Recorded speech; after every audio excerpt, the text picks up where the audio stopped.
ఆకర్షణ, ఇదిగో ఆకర్షణ, నువ్వు నీ దివిటి చాలా ఆకర్షణీయంగా కనిపిస్తున్నాయి.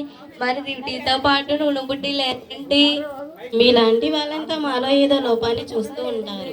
అయినా ఇంత ఆకర్షణమైన నన్ను నా దివిటి నన్ను పొగడడం మానేసి నూనె బుడ్డ కోసం మాట్లాడడానికి ఇది సమయమా? అయినా నూనె బుడ్డ ఎందుకు? ఇంత ఆకర్షణమైన నా దివిటి అంత త్వరగా ఆరిపోతుందని నువ్వు అనుకుంటున్నావా?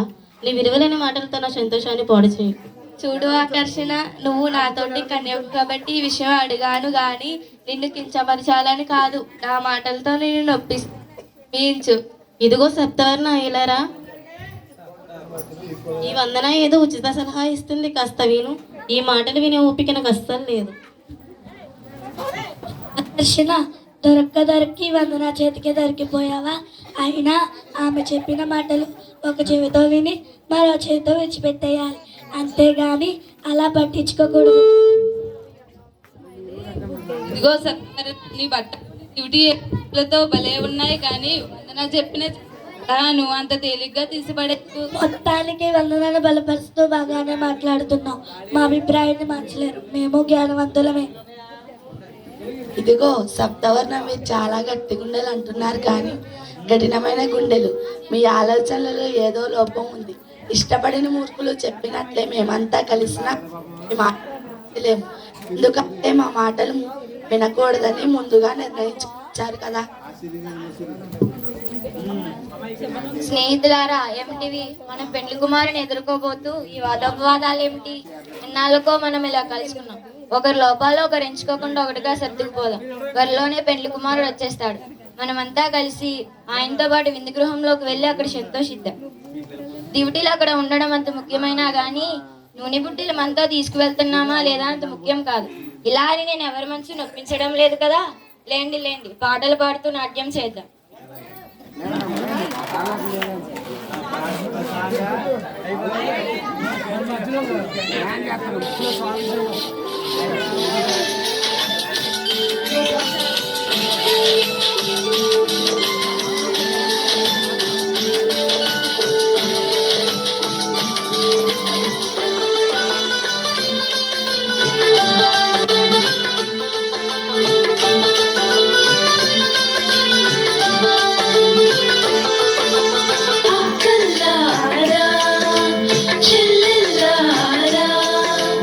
అక్కల్లారా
లేకపోతే ఆయన వచ్చిన తర్వాత ఏం సంతోషించగలం? అందుకే చెప్తున్నాను, మేము అదనంగా ముందే నూనె తెచ్చుకున్నాం, మీరేమో ఏం పర్లేదు అని అదనపు నూనె లేకుండానే వస్తున్నారు. ముందే గుర్తించిన సమస్యను సమయం ఉన్నప్పుడే పరిష్కరించుకోవడం మంచిది కదా.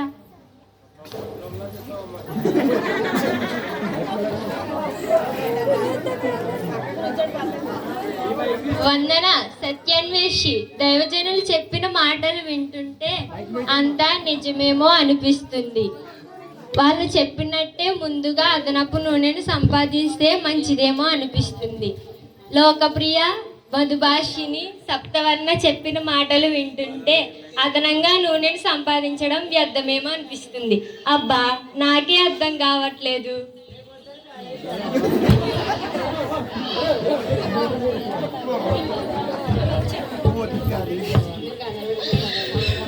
అయ్యో ధీమన్స్కా, నువ్వు చాలా అనారోగ్యంతో ఉన్నట్టున్నావు. అయితే నీ కోసం నేను ప్రార్థన చేస్తాను. ఒక నిర్ణయం త్వరగా ప్రార్థిత ప్రసంగాన్ని కాసేపు ఆపుతావా?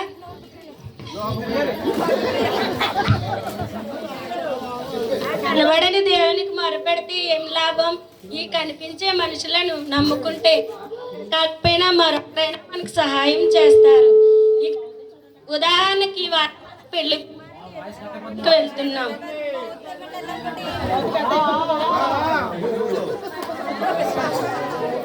ఉదాహరణకి పెళ్లి కుమారుని ఎదుర్కోవడానికి వెళ్తున్నాం. ఇక్కడ మేము డ్యూటీలు ఉంటే చాలు, నూనె బుడ్డి అవసరం లేదని అనుకుంటున్నాం.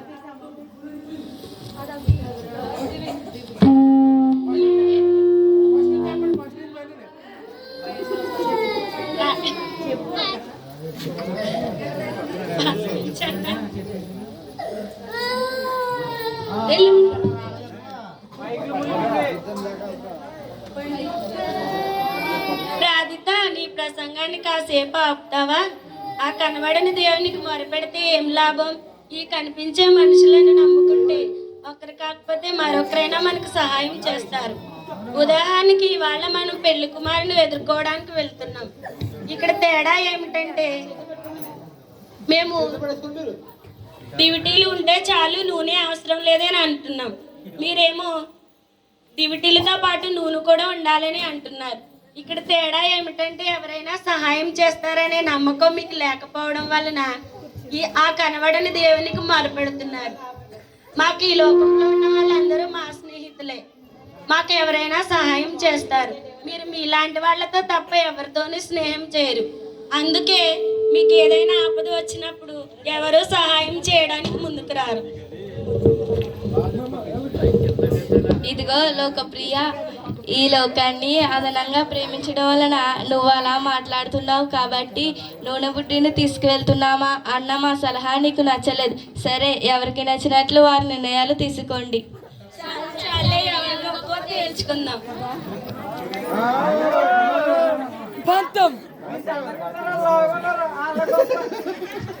పెళ్లి కుమారుడు వస్తున్నాడు, కన్యలారా రండి. ఆయనను ఎదుర్కొని ఆయనతో పాటు విందు గృహములు వెళ్ళడానికి సిద్ధపడండి. మీరు కూర్చోండి అమ్మ.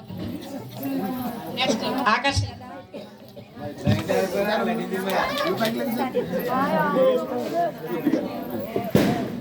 అయ్యో అయ్యో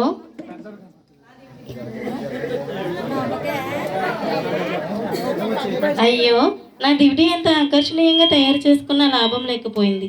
దివిటీ ఉన్నా చాలదు కదా, అది వెలుగుతూ ఉండాలి కదా. దివిటీ ఎంత ఆకర్షణీయంగా ఉన్నా అది వెలుగుతూ ఉండాలి కదా.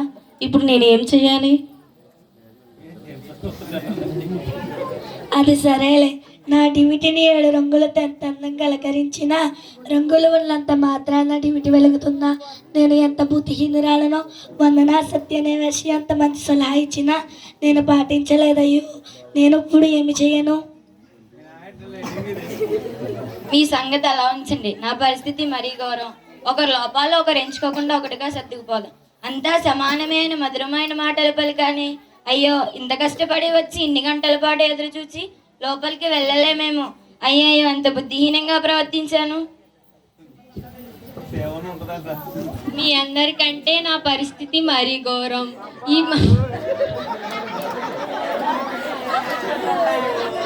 ప్రతి విషయానికి రెండు విధాలుగా ఆలోచిస్తాను. ఈ మానసిక రోగంతో విడుదల పొంది దేవుని సన్నిధిలో ప్రార్థించాలని ప్రార్థిత ముందే చెప్పింది.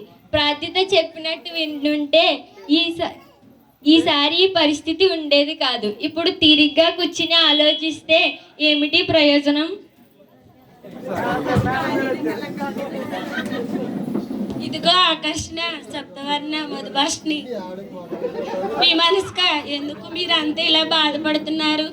మనం ఎంతో ప్రియముగా ఎంచుకున్న ఈ లోకం మన ముందే ఉంది. మనకు ఈ లోకంలో ఉన్న వాళ్ళందరూ మన స్నేహితులే. ఎవరినైనా అడిగి కొంచెం నేను నూనె తీసుకుని వస్తాను. మీరేమీ దిగులు చెందకండి, ఇక్కడే ప్రశాంతంగా కూర్చోండి. లోకప్రియ ఆగు, రాత్రి వేళ ఏ ప్రమాదమైనా జరగవచ్చు. నాకు మరో ఆలోచన వచ్చింది. ఈ సమయంలో అదనపు నూనెను సంపాదించడం మంచిదే. నువ్వు చెప్పిన మాటలు వింటుంటే నాకు ధైర్యంగా ఉంది. నీ ధైర్యమైన మాటలతో కృంగిపోయిన మమ్మల్ని ధైర్యపరిచావు. ఈ సమయంలో నువ్వే అదనపు నూనెను సంపాదించి తీసుకురాగలవు. కాబట్టి వెళ్ళి నువ్వే నూనెను తీసుకురా. ద్విమనస్గా మాటలు వింటే నాకు పిచ్చి పట్టేటట్లుంది. ఇప్పుడే వెళ్ళు అంటుంది, ఇంతలోనే వద్దు అంటుంది. స్నేహితులారా, మీరంతా చెప్పండి, నేను నూనె తీసుకురావడానికి వెళ్ళాలా వద్దా?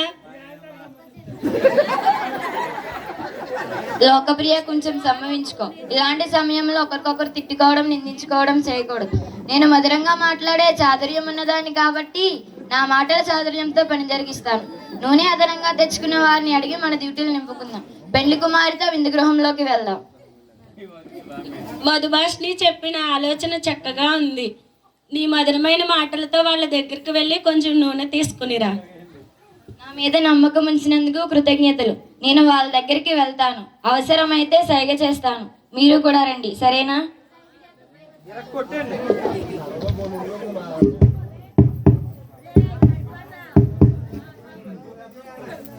నా ప్రియమైన స్నేహితులారా, మీతో నేను కొంచెం మాట్లాడాలి. ఏం పర్వాలేదు, లోనికి రా మధుభాషిణి. మీరంతా సిద్ధపడ్డారా? దీపాన్ని వెలిగించుకుని సిద్ధంగా ఉండండి. ఏం సిద్ధపడడం? మా డ్యూటీలో నూనె అయిపోవడం వలన అన్నీ ఆరిపోయాయి. మీలో నూనె అదనంగా తెచ్చుకోలేనందువలన ఇప్పుడు సిగ్గుపడుతున్నాం. మీరు అదనంగా తెచ్చుకున్న నూనెలో కొంచెం మాకు ఇస్తే మా డ్యూటీలను వెలిగించుకుంటాం. మధుభాషిణి, ఇది దైవాజ్ఞం అనిపించుకోదు. మేము అదనంగా తెచ్చుకునే నూనె మీకు మాకు సరిపోదు. మీరు త్వరగా వెళ్ళి ఊరిలోకి నూనె తీసుకుని రండి. మాకు కొంచెం నూనె ఇస్తారా? మీకు మాకు సరిపోదు, వెళ్ళండి.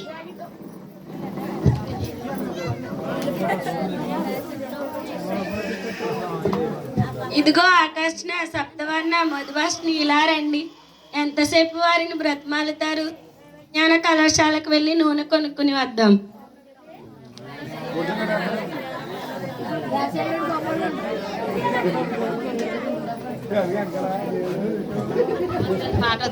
పెళ్లి కుమారుడు వస్తున్నాడు.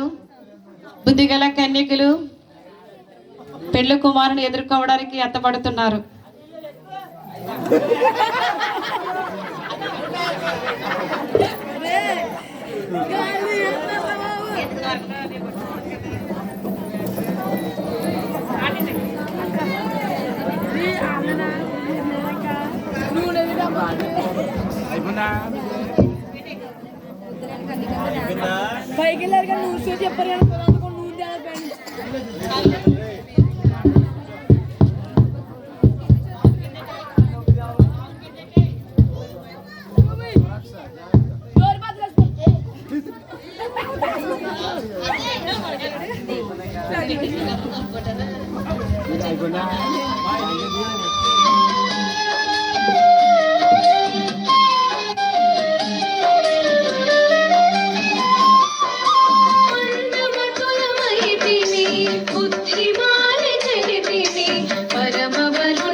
పరమవరుని రాక కనని పశువులై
అయ్యా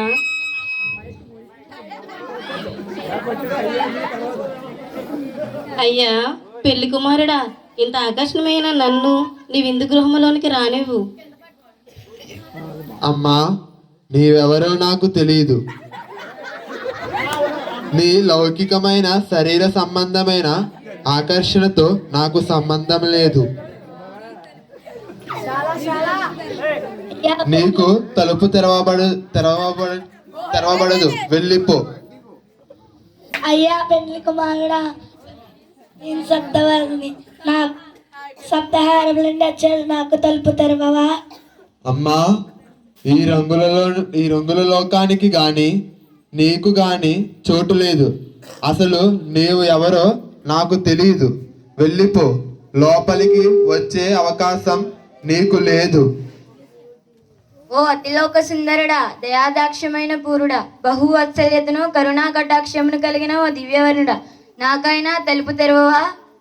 అమ్మా, నీ మధురమైన మాటలు చాలా బాగున్నాయి, కానీ నువ్వు ఎవరవో నాకు తెలియదు. విందు గృహములో నీకు చోటు లేదు. అయ్యా పెళ్లి కుమారుడా, ఈ సమయంలో నాకు లోపలికి రావాలనిపిస్తుంది. నా మనసు మారక ముందే నాకైనా తలుపులు తీయవా? అమ్మా, నీవు దిమస్కురాలిలా ఉన్నావు. లోపలికి వచ్చాక మళ్ళీ బయటకు పోవాలని ఉంది అంటావు. నీలాంటి దిమస్కురాలకు విందు గృహములో అసలు స్థానము లేదు, వెళ్ళిపో.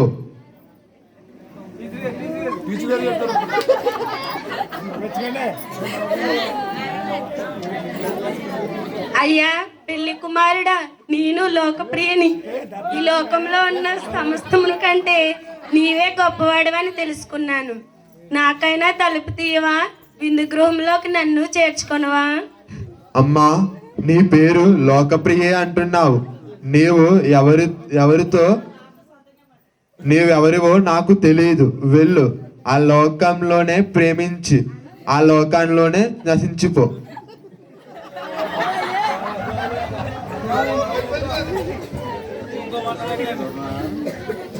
పెళ్లి కుమారుడు బుద్ధిగల కన్యకలు ఎత్తబడ్డారు. బుద్ధి లేని వారు అనగా దేవుడంటే తెలుసు కానీ భక్తి లేకుండా తన ఇష్టానుసారంగా ఉన్నవారు బుద్ధి లేని కన్యకలు కనుక వారు ఈడవబడ్డారు. కనుక అలా ఉండకుండా దేవుడు ప్రతి ఒక్కరిని కూడా బుద్ధిగల కన్యకలుగా సిద్ధపరచాలని కోరుదాం. ఇంతటితో నమస్కారం.